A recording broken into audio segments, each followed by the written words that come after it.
Yes. So, welcome to Nycos Session Zero Chronicles, Episode 1 officially. We did our Session Zero last week and went through kind of the structure of how these episodes will go. And this one will be the first one that follows that, in theory at least. Now, I want to thank you if you are just joining us. As I said, I'm Jonathan Albin, and I've been a game master for role playing games and Dungeons and Dragons, specifically for very nearly 50 years. I started playing before the game was published. I was learning at the table of Dave Arneson, one of the guys that designed the game. And 2 weeks later, I was running the games, and I've been a game master now continuously for that entire time.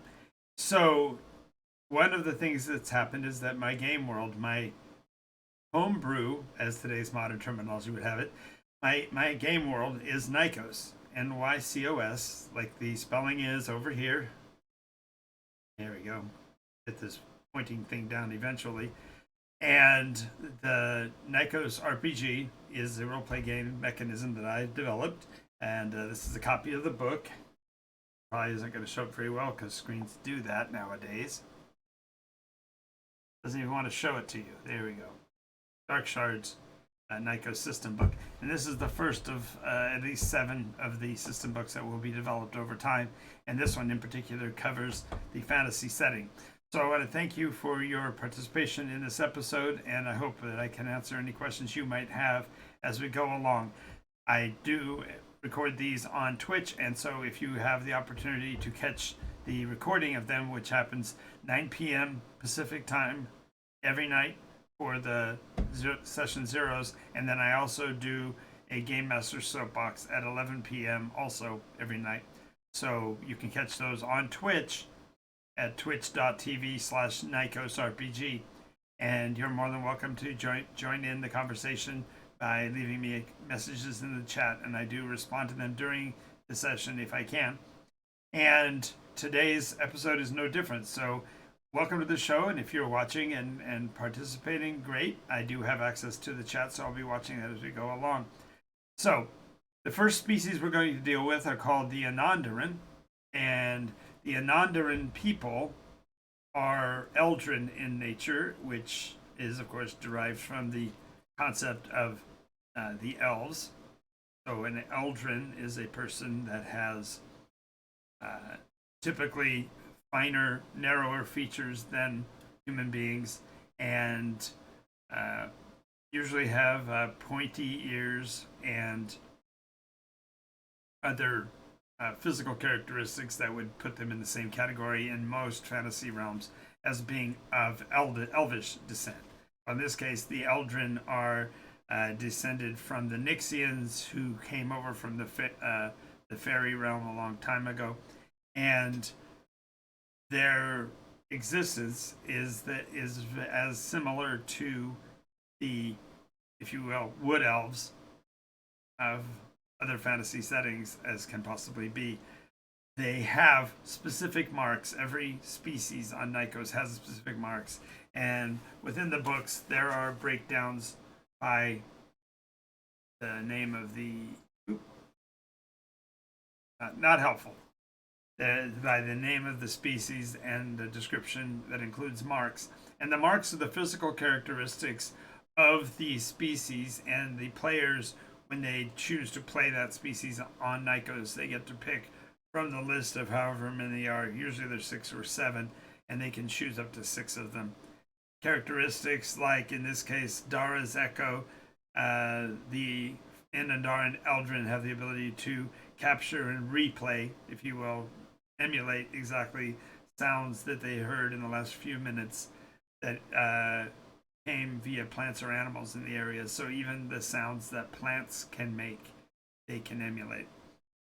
They have perhaps the sense of being, which means that they have the instinctive awareness of where they are in any forest ever. So as long as they're in an area that is constituted as forest, they cannot become lost, for example. The eyes of Inan allow them to see invisible objects against a natural background, and this includes even their own structures. Their structures are naturally invisible, and they can actually make them out as they walk through the forest. Their olfactory sense allows them to detect and know an individual anywhere within 30 or 40 feet of them. So they can actually determine who you are by the natural scent that you would have. There are, of course, species that can counteract this, so these are all default skill type based functions. They also have the ability to recognize nuances of flavors and tastes, and also because of that, they have natural immunity to the majority of poisons that are based on plant or animal venom. They have the ability to non-magically heal wounds.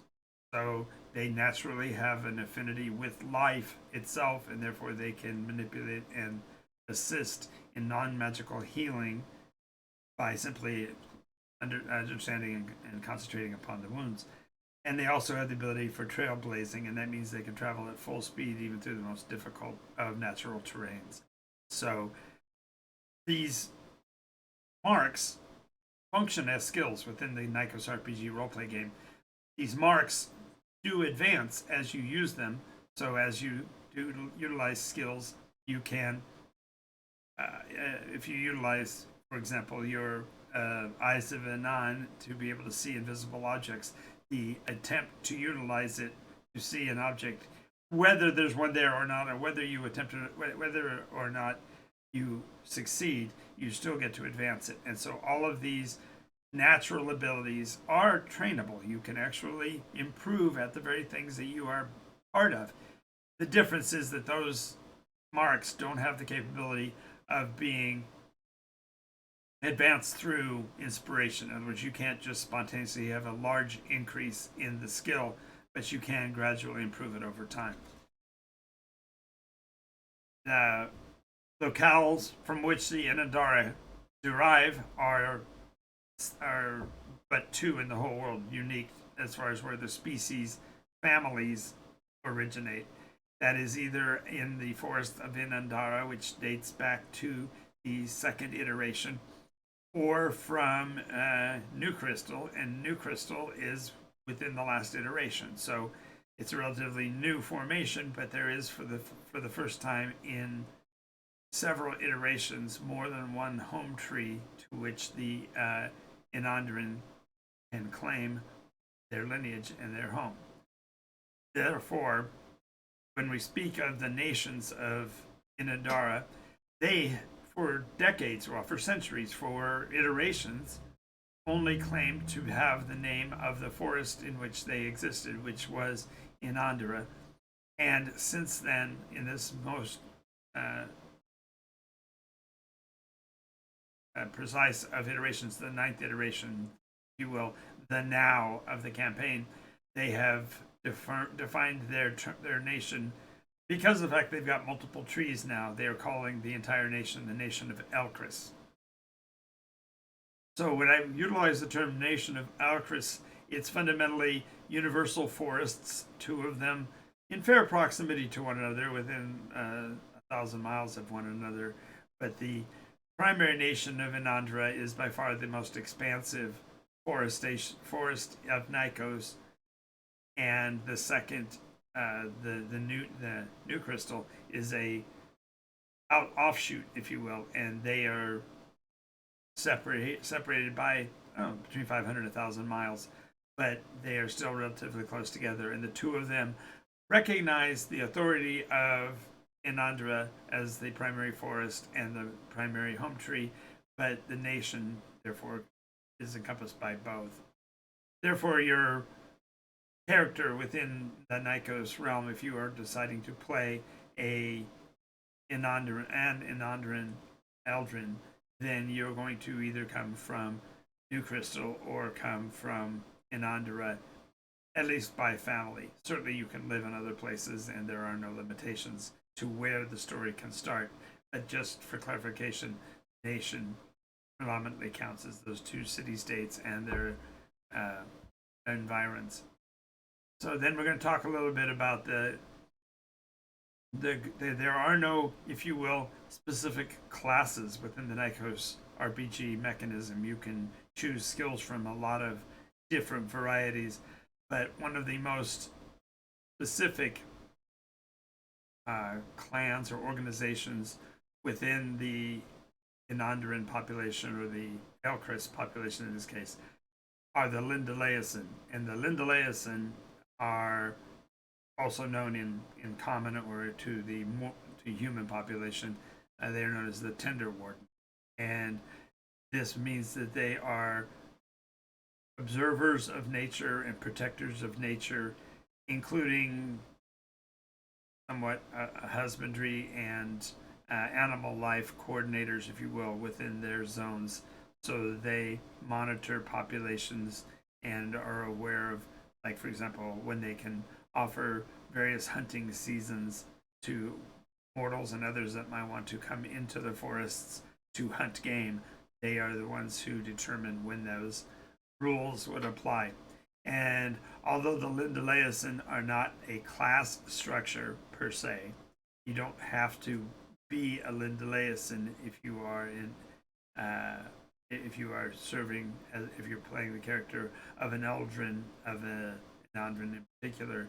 You can choose to follow this or not, but they are generally a group that is organized and established by the governance of the nation to protect their boundaries and the plant and animal life within their domain.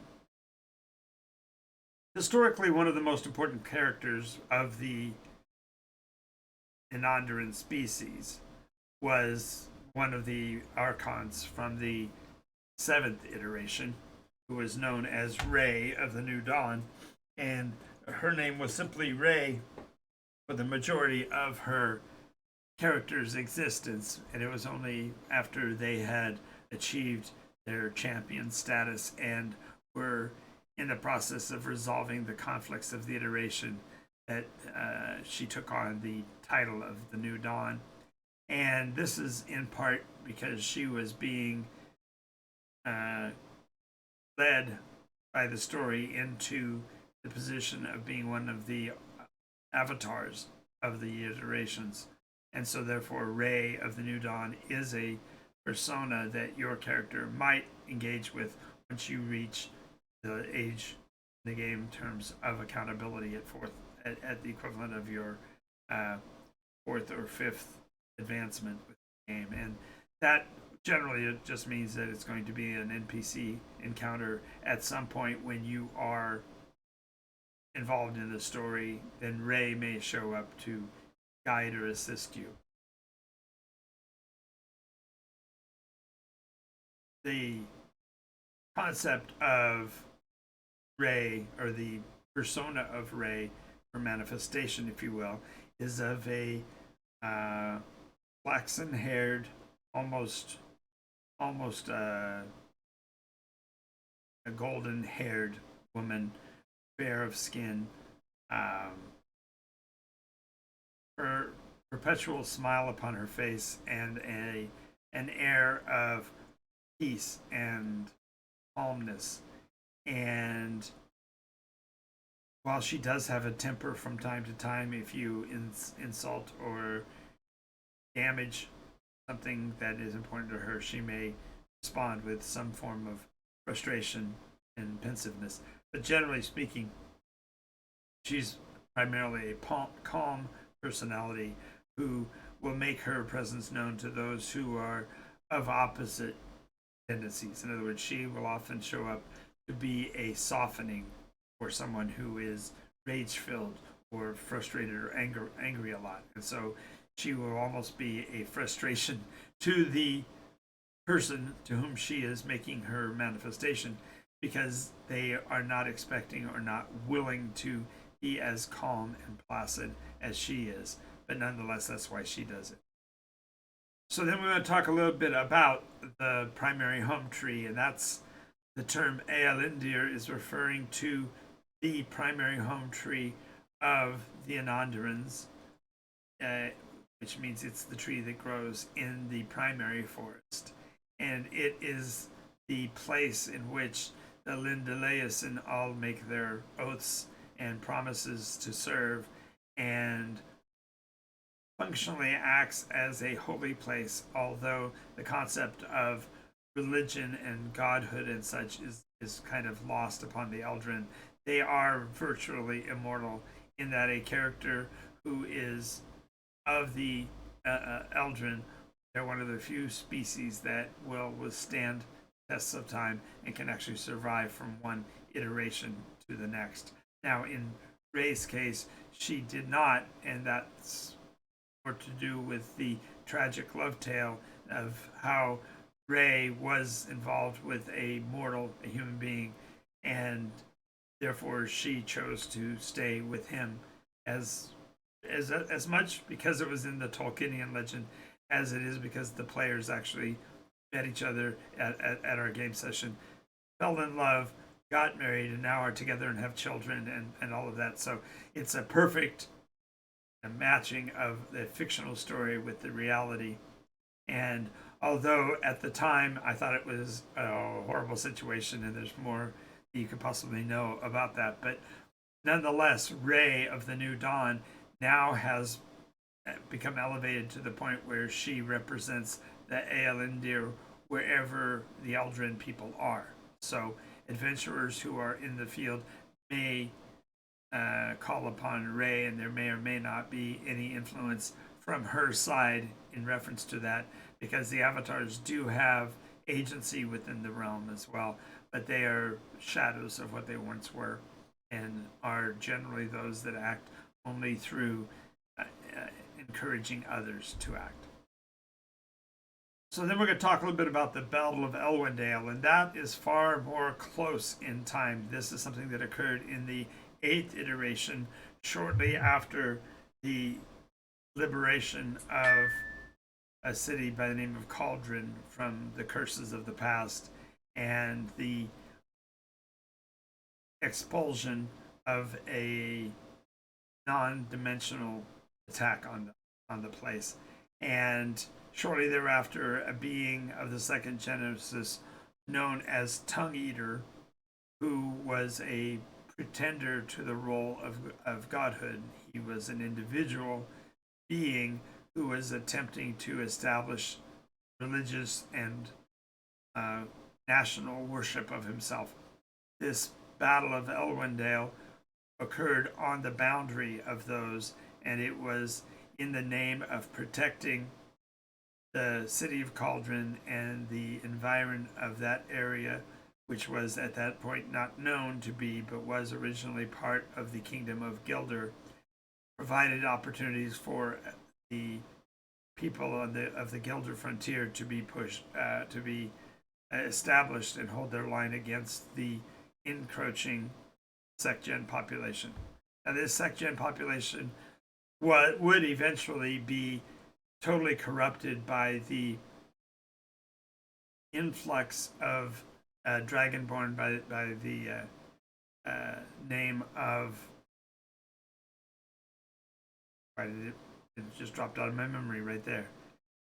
This dragonborn who had the endeavoring purpose of becoming the first of dragons on Nykos in more than 4,000 years. There had not been a dragon's existence planetarily for three full iterations.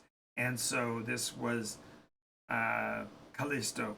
Callisto was the name of this sec-gen, rather, not sec-gen, this dragonborn who was attempting to be raised or elevated to the level of being dragon, to the point where they call themselves the first of dragons. And as they were non-binary, they were not in a position to have young, and so there was never a chance of this form of dragon becoming widespread. But nonetheless, it was a threat, because had they, pardon my French, had they achieved that goal, then they would have propagated culturally by allowing other dragonborn to follow the same path. Now, the Dragonborn that were exigent on Nycos were anomalies, rarities to the point of near obscurity. And yet, there were multiple players who were of the enjoined, means they were characters on Nycos that were played by players, who had come from Dragonborn stock and were attempting similar objectives. Now, in this case, the being was not worthy, was eventually subjected to isolation, and eventually was overthrown in the waning days of the 8th iteration. But this Battle of Elwendale set the boundaries between Draconia, which was the nation of Callisto as the chosen, and the edge of what is now again known as Gilder, which is the boundary nearest the city of Cauldron, which has, in this modern iteration, yet to be named because we don't have any adventures going on there yet. But the point is that it played an instrumental role in creating a dividing line between the two upon a river basin that divided Draconian forces from Gilder defenders. This battle was basically fought between the defensive forces known as the Guardians of Cord, a army of Golian warriors, last of their kind, who fought to protect the boundaries of the known realms from the Draconian forces, which were Dragonborns and cold-blooded or Bathrakeen Sekja. And we'll go more into this, and the terms will make more sense to you as we go along. But the point here is that the Battle of Elwendale drew the line and made the difference for the end of the iteration on where the boundaries of the countries would be. Now, what impacts have the Anandaran people had on past iterations? Well, the people of Inandara, as they occupy roughly 1/3 of the boundary between Yardland and Nordland, they are the crossroads for trade. And although they protect their internal forests very strongly, they do have trade routes that pass through that they monitor and maintain for such caravan groups. So those pass through those areas without any interference from the Eldrin. But their impact was such that they were able to prevent the destruction of certain parts of the world of Nycos during the period known as the Swarming. And during the Swarming, it was the Anandarans that held the line and became a defensive wall against the surging swarm. Previous iterations, Inandra was also the central negotiating point for wars that had been fought throughout the Middle Kingdoms. And when we get to the point of geography in a couple of weeks, then we'll go back over where these places are. But their positioning is perfect for clamping down or filtering the advance of any forces rising from the north or sweeping from the east, and therefore have acted as a balancer and filtration, if you will, of the hostilities, and therefore reduce the overall impact of marshalling armies. Now, in the modern iteration, as we're looking at their initial influences on this iteration, the formation of the Lindaleasan has literally been since the founding of New Crystal, and New Crystal's positioning is optimal for putting the Eldrin people far deeper into the center of any activity going forward, because they now are representing not only a crossover point between the Yardland forces and the Nordland forces, but they now also can engage equally powerfully with the Roland forces that may be moving in from the west. So they literally protect the majority of the Nordland from the other two nations, the other two continents, but they also act as a stopgap between the other two as well. Therefore, will be acting much more of a peacemaker going into the next iteration, which means that Aelendir will be a more utilitarian place for adventurers to pass through going forward than they were in previous iterations. So I think we're going to see some dynamic changes in the role play of Nykos and of the personas that come from the Nondarin people. Alrighty, so we accomplished this all in a little less than half an hour. Phew. So I now have some time to answer any questions or accept any comments from anybody. I do see we have got a new follower. Fridays 789 did join us today. Thank you. Thank you very much for doing that. Great to have you with us. Those of you that are aware, I have ongoing conversations with participants as they let me know that they're online, because I only can respond when I see chats or comments in the comment section, or in this case, the chat block.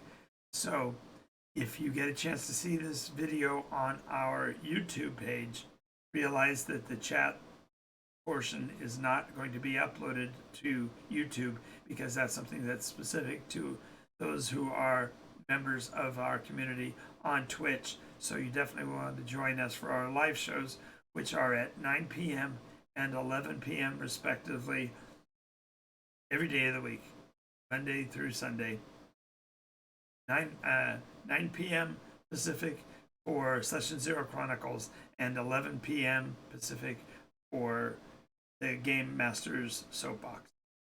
So if you're online now and want to join the conversation, just drop a howdy in the chat box so I know you're here, and otherwise I will probably wander when it comes to definitions and descriptions from this point for the next half an hour. So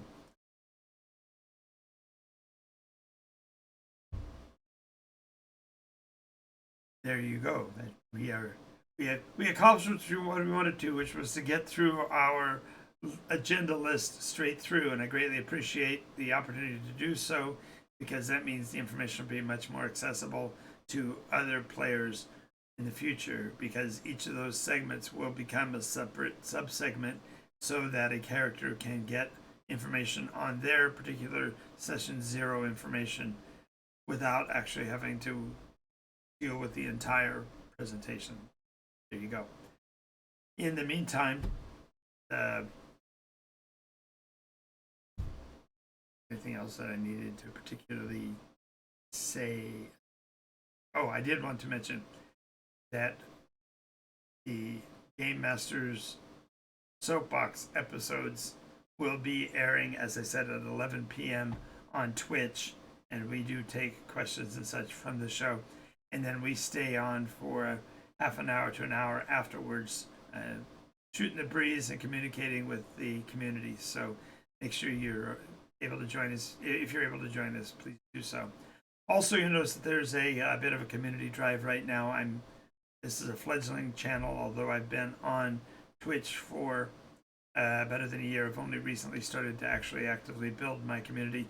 So if you haven't yet, please subscribe and become a member of the community.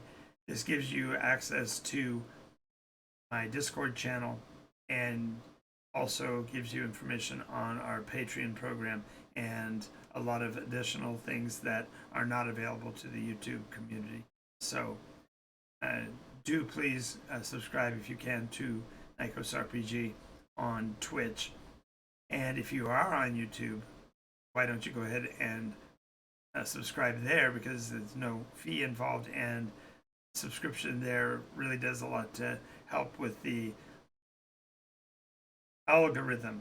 I recently heard a very interesting reference to the reality is that the algorithm is only responding to the viewers. So really, I shouldn't say algorithm ever. I should only talk about the audience, but the audience is larger than the number of players that I could possibly contact directly. So it's far more than my audience. It's every audience out there possible.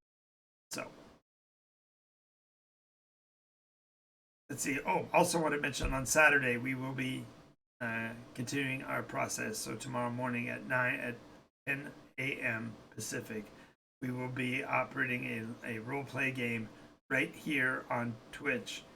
And you, as viewers, can be players simply by showing up and communicating to us through the chat, immediately taking on one of the persona or roles in the game. And I will endeavor to encompass as many players as show up. Now, to this point, I have only had a couple, 2 or 3 show up at any given time, but I am confident that I can handle 6, 8, 12 players at a time. My personal record is something like 107 players in a 4-hour game session. That's a whole different conversation. But at 10 a.m.